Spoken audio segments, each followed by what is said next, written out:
Jumpa lagi Bapak dan Ibu guru hebat, salam sehat dan selalu bahagia. Pada kesempatan kali ini kita akan coba mengulas kembali tentang penyusunan atau menyusun jadwal pembagian tugas mengajar pada kurikulum Merdeka. Prinsip penyusunan jadwal pada kurikulum Merdeka sama dengan kurikulum sebelumnya, yaitu kurikulum 2013.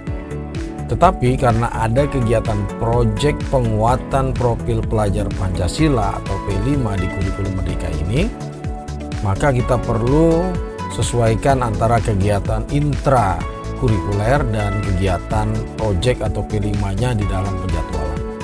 Karena dalam kurikulum Merdeka ini pembelajaran itu terbagi menjadi dua, yaitu kegiatan intrakurikuler dan kegiatan proyek P5.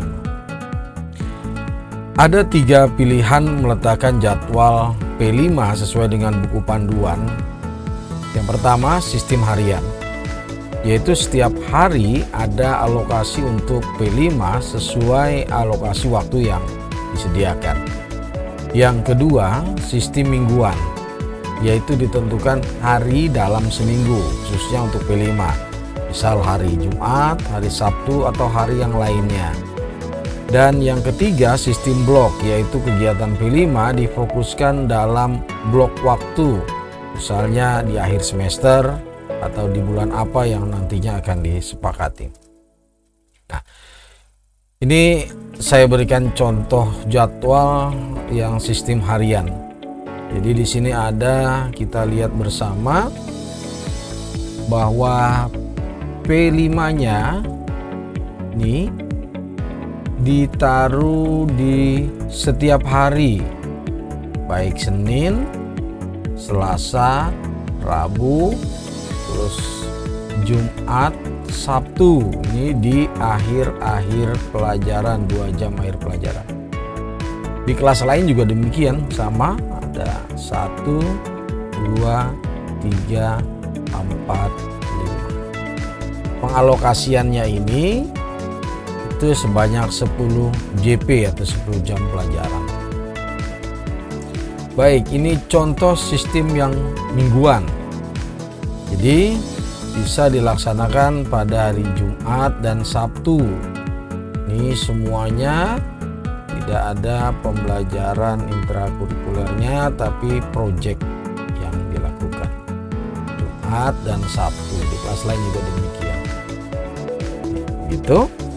Kemudian yang contoh sistem blok.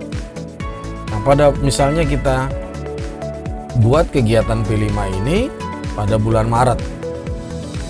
Jadi pada bulan Maret ini tidak ada kegiatan intrakurikuler, hanya ada kegiatan P5.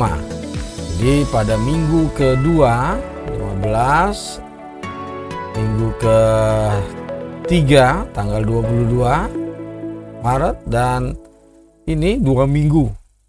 Bisa 2 minggu, bisa 3 minggu, atau 1 bulan, tergantung pada alokasi waktu pelaksanaan proyek tersebut. Baik Bapak dan Ibu, kita lanjutkan. Nah, bagaimana sekarang cara menyusun jadwal pada kurikulum Merdeka ini? Baik, langkah mudahnya adalah sebagai berikut. Yang pertama, kita tentunya berpedoman pada Kemendikbud Ristek nomor 262/M/2022 tentang struktur kurikulum baik SD, SMP, SMA, SMK. Itu nanti ada di situ semua alokasi waktunya. Yang kedua, susun alokasi waktu per minggu. Kita menyusun alokasi per minggu berapa jam yang diperlukan. 3, gabungkan alokasi intrakurikuler dan alokasi P5. Kita gabungkan antara alokasi intrakurikulernya berapa JP dan alokasi P5-nya berapa JP. Yang keempat, tentukan total alokasi waktu per minggu. Alokasi per minggu itu berapa jam pelajaran.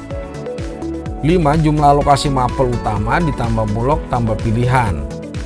Itu nanti kita jumlahkan, nanti kita buat rosternya agar kita bisa membagi hari Senin berapa jam, Selasa, Rabu, dan seterusnya sampai hari Sabtu kalau 6 hari belajar. Kalau 5 hari belajar berarti sampai hari Jumat. Kemudian mapel pilihan dan mapel mulok tidak dikurangi untuk proyek. Jadi tidak ada proyeknya pada mapel mulok. Kemudian tentukan sistem pelaksanaan P5. Apakah harian, mingguan atau sistem blok. Gitu ya, karena sistem pelaksanaan P5 itu ada yang reguler, harian, mingguan, dan sistem blok. Ada yang bulanan, semester, dan yang lainnya itu. Jadi kita tentukan sistemnya seperti apa. Dan yang ke-8 yang terpenting lagi, buat daftar pembagian tugas mengajar per gurunya agar terlihat jelas nanti. Apalagi yang menggunakan aplikasi ASC Timetable, itu nanti kita masukkan setelah kita buat daftar pembagian tugasnya. Itu lampiran daripada konsideran SK-nya, baru kita akan buatkan. Oke, lanjut. Sekarang kita simak bersama struktur kurikulum sesuai dengan Kemendikbudristek nomor 260/M/2022. Ini sebagai berikut. Jadi alokasi ini kita khusus membahas tentang alokasi waktu yang ada di SMP atau MTS. Ya, kelas 7, 8, dan 9. Nah, kali ini kita akan bahas SMP-nya. Nah, asumsi 1 tahun ini adalah 36 minggu dengan 1 JP setara dengan 40 menit. Jadi 1 jam pelajaran itu 40 menit. Baik untuk pelajaran pendidikan agama Islam dan budi pekerti dan pelajaran-pelajaran lain, pendidikan Pancasila, bahasa Indonesia, matematika dan seterusnya. Itu alokasi waktunya adalah 40 menit. Baik, di sini kita lihat bahwa alokasi intrakurikuler per tahun tuh seperti ini. Kita lihat 72 dalam kurung 2. Ini artinya intrakurikulernya 2 jam pelajaran per minggu. Per minggunya 2 jam. Oke. Kemudian ini alokasi proyek penguatan profil pelajar Pancasila per tahun 36. Berarti kalau satu semester atau setengah tahunnya 18. Ini total jam per tahun 108. Baik, kalau nanti 108 per tahun total jamnya dibagi 36, maka dia akan menghasilkan 3 JP. 3 JP berarti ada 2 intrakurikuler dan tentunya 1 jam untuk P5. Seterusnya demikian juga caranya. Jadi dibagi dengan banyaknya minggu. Ini untuk kelas 7 dan kelas 8. Baik. Untuk lebih jelasnya kita coba lihat tabel berikut. Ini struktur kurikulum SMP MTS sederajat kelas 7 dan kelas 8. Asumsi 1 tahun itu adalah 36 minggu dan 1 JP 40 menit. Baik, Bapak dan Ibu guru hebat, sekarang kita lihat sama-sama. Alokasi intrakurikuler per tahun per minggunya itu per tahun 72 JP dan ini 2 JP. Ini alokasi P5-nya per tahun itu 36 dan per minggunya 1 JP. Itu sama tadi kita mendapatkannya dengan cara ini kalau dibagi per 36. Per 36 itu 30 asumsinya 36 minggu ya, 36 minggu setahun. Nah, berarti kita buat ini dapat 3 ya. 3 JP per minggunya. Berarti ini 2, ini 1. Ini kalau dibagi 36 minggu dapatnya juga 3, berarti 2, 1. Nah, ini adalah jumlah total keseluruhan jika kita ingin membuat jadwal. Itu ya, ingin membuat jadwal pelajaran. Jadi kalau kita total semua dari 10 mapel yang ada sampai di bawah sini itu adalah 39. 39 ini tanpa tanpa mulok. Tanpa mulok 39. Ini jumlah. Ini dari atas ke bawah sampai sini itu juga 29. 29. Ya. 29. Terus ini juga 39 secara vertikal dari atas ke bawah. Dari horizontal 29 ini ditambahkan dengan proyeknya 10 nanti juga akan menghasilkan 39 JP. Itu kalau sampai seni dan prakarya. Kalau ingin ditambahkan muatan lokal itu tetap kita tidak menggunakan proyek pada muatan lokal. Itu misalnya 2 itu menjadi 41. Nanti kalau mau ditambahkan upacara dan hari Jumat bersih, Jumat takwa, Jumat sehat itu menjadi 41 karena 2 tambah 1. 2 tambah 2 lagi tadi 4 tambah ini menjadi 39 jadi 43 jam pelajaran.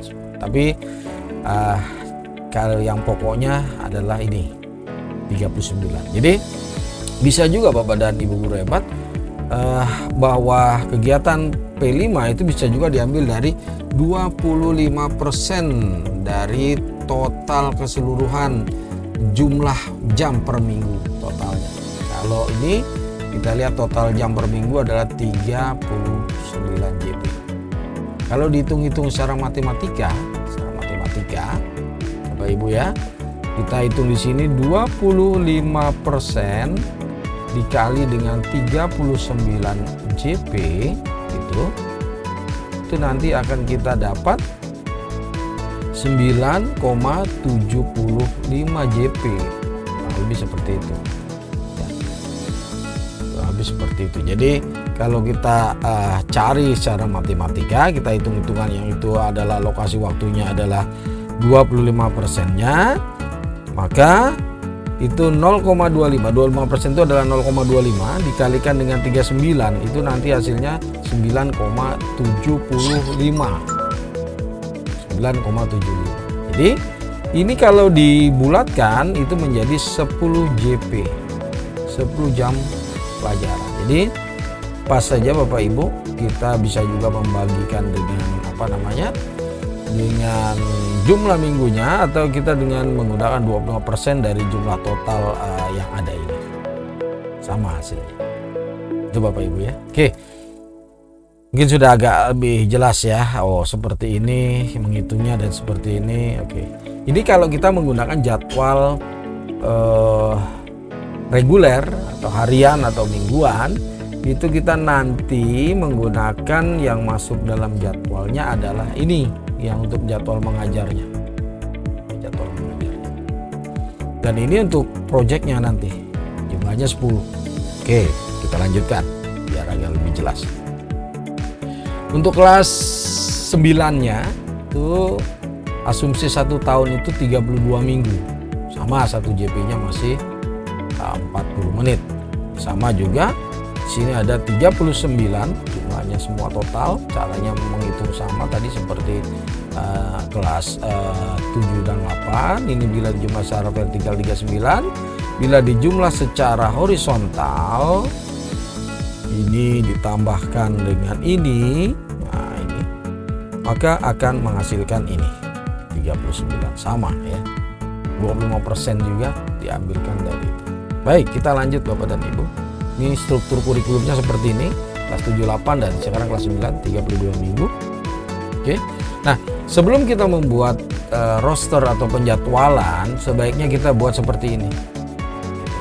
Jadi misalnya IPA terpadu 5 jam, kelas berapa saja yang diajarkan oleh pengampu ini misalnya ada di kelas 9E, 9F, 9G. Jadi kelihatan bahwa dia memenuhi 24 jam. Jadi untuk jangan khawatir Bapak dan Ibu tentang sertifikasinya di kurikulum Merdeka ini, sama saja.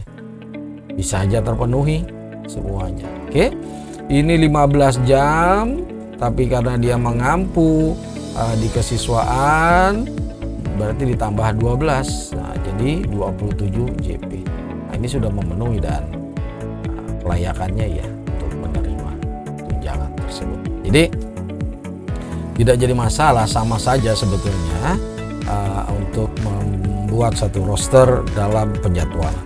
Baik Bapak dan Ibu, hasil dari yang tadi kita buat draftnya seperti ini dalam lampiran keputusan kepala sekolahnya.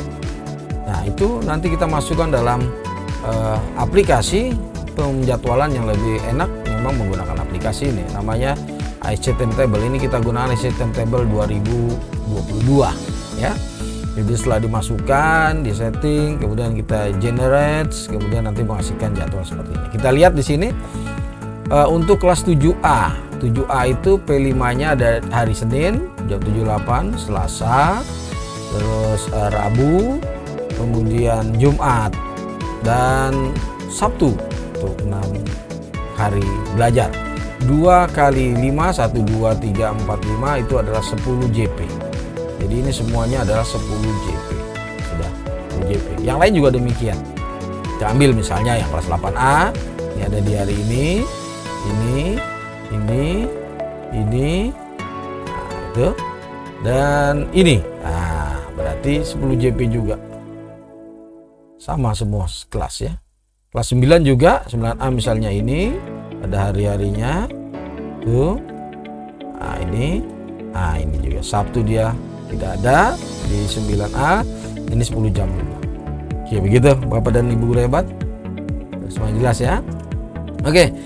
Nah, dari hasil itu kalau kita jabarkan satu persatu untuk jadwal harian per kelasnya, kita bagikan ke anak-anak, kita bisa lihat ini adalah ini kegiatan project penguatan profil pelajar Pancasila P5-nya ada di sini. Ini mengajar intrakurikulernya seperti kita lihat misalnya ini ada apa ini? IPA itu hanya 4 jam, 1 jamnya masuk ke P5. PAI hanya 2 jam, ini reguler. 1 jamnya untuk P5 yang harusnya 3 jam. Itu nanti kalau di blok kita penuh, tapi kalau di reguler kita tidak penuh penjadwalan karena terbagi langsung ke sini. Nah, ini ada 2 langsung intra dan kegiatan project. Terserah nanti mau membuat jadwalnya yang seperti ini bisa, atau jadwalnya yang mingguan itu masih reguler. Oke, ini yang harian. Kemudian yang mingguan itu dialokasikan hari-hari tertentu, misalnya Jumat dan Sabtu. Ini semuanya kegiatan untuk project. Ini juga kegiatan untuk project.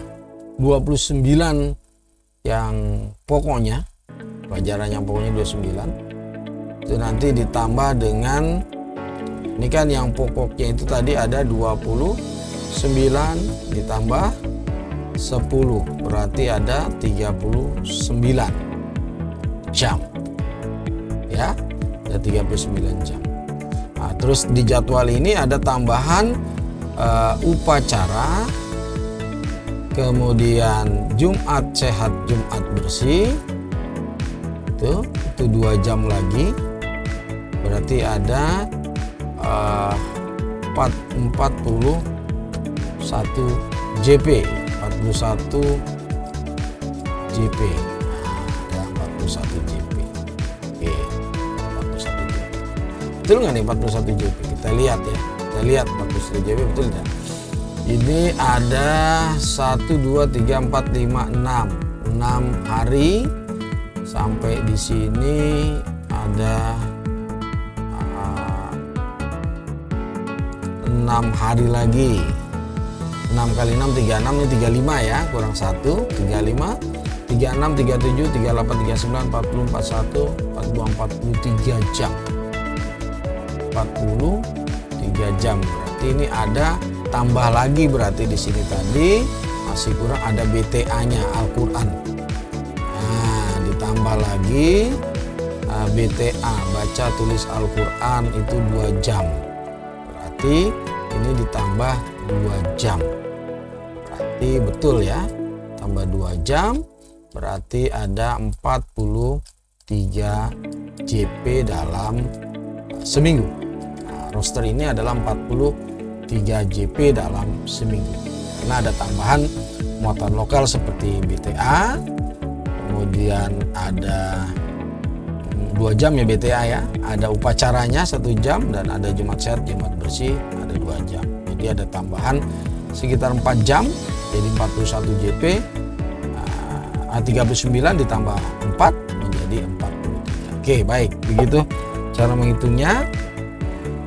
78 sudah tadi kurikulumnya. Nah, sekarang kita lihat untuk struktur kurikulum SMP atau MTS sederajat kelas 78 kalau kita ingin membuat roster yang blok. Berarti yang kita pakai nanti dalam jadwal mengajarnya itu adalah 3 jamnya ini. Yang terakhir ini. Kita poolkan kepada setiap guru untuk mengajar. Kalau yang di reguler tadi, setiap guru di intranya itu 2 jam dan ini satunya pengurangannya ada di sini semua. Oke, kecuali mulok tidak ada pengurangannya. Oke. Kita lanjut. Kelas 9 juga demikian.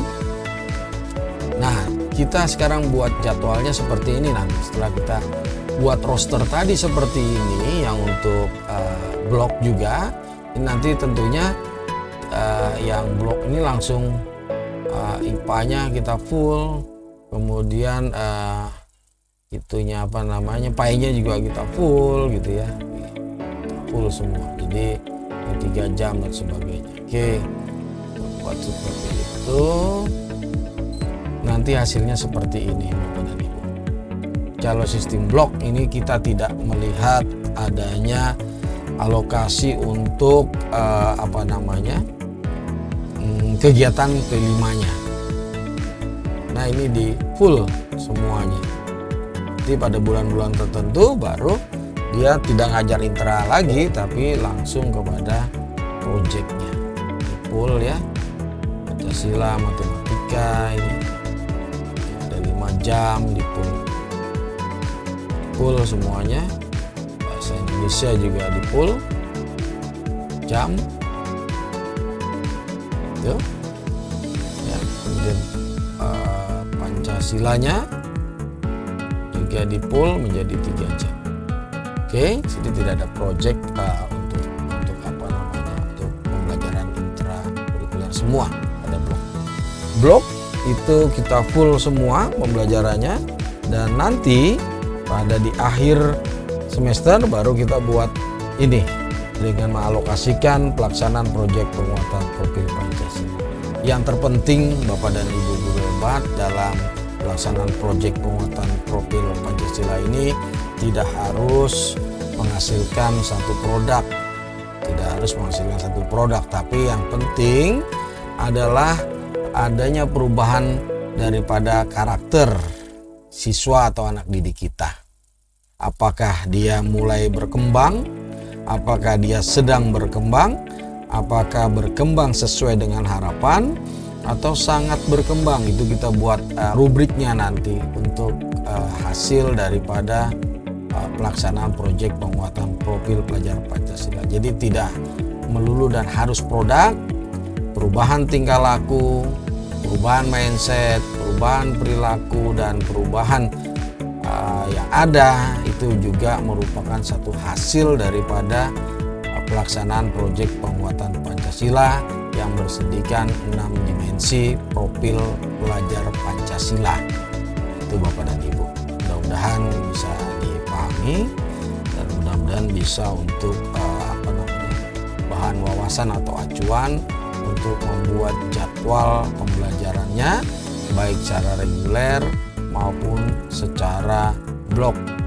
Pada prinsipnya penyusunan jadwal mengajar ini pada kurikulum Merdeka itu sama seperti menyusun jadwal pelajaran pada kurikulum 2013. Yang berbeda hanyalah pada saat sekarang kita harus menyesuaikan pembelajaran itu dengan kegiatan proyek penguatan profil pelajar Pancasila, sehingga dalam pembelajaran antara kegiatan intrakurikuler dan kegiatan proyek itu bisa berjalan dengan serasi.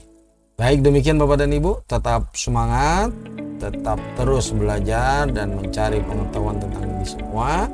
Mudah-mudahan kita semua selalu diberikan kekuatan untuk mendampingi anak-anak kita dalam belajar dan menggapai cita-citanya. Baik Bapak dan Ibu guru hebat, salam sehat dan selalu bahagia. Sampai berjumpa kembali. Salah hilap, mohon maaf, dan tetap semangat.